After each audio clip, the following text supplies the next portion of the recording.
Let's say there's a major company like a Google or a VC company or an incubator, a very large strategic. Just think of any number of possible acquirers who are well heeled and well funded. And there is then a startup, and it is the intellectual capital of the founder that they're really buying. And that founder, now they want for him to go delve his creative, technological capabilities into what they are doing. They have essentially bought his mind and entrepreneurial endeavor, more than likely around a particular venture, not everything that this individual is ever going to do. And that individual now says, I am going to leave the company that has bought me and go bring it to another company. Does somebody have the right to do that? Well, of course, depending on the specifics of the agreement, there could be garden leave requirements, there could be non-compete. If what they bought was the intangibles around that particular venture, they may not be able to bring the secret sauce of that to somebody else. But there is not an ability to buy a company that restricts someone's ability to go work somewhere else. Okay. However, we're not referring to that here. We're talking about when one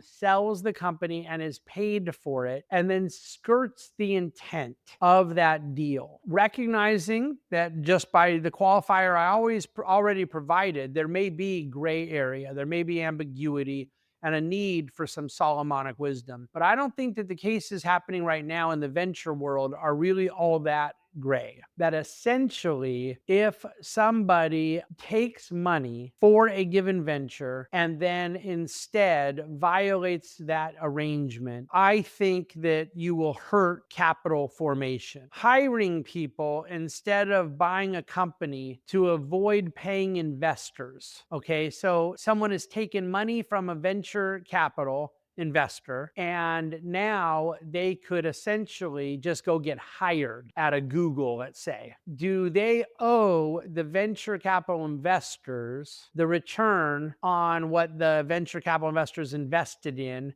or can they bring what is largely intellectual capital over to the company now hiring them? They're not acquiring them.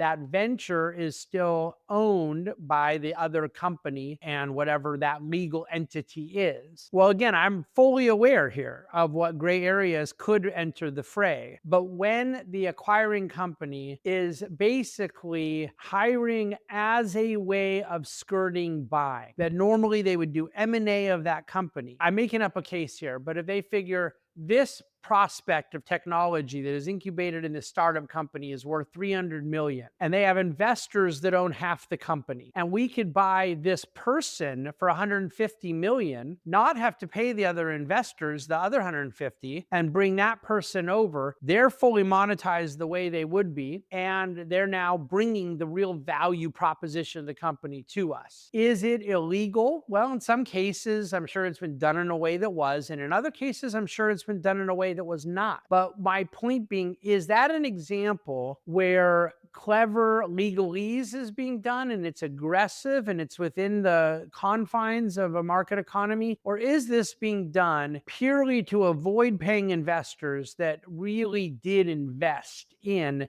this intellectual capital, in this technological innovation? And essentially, this is a transaction where the full intent is to maximize payment to a founder and avoid payment to investors who back the founder and save money for the acquirer. In that case, I can't go on a macro level, evaluate all the micro examples of where it should be legal and where it shouldn't be legal. What I can say is where that is the intent, it is a grotesque violation of morality, of the spirit of the law, if not the letter of the law.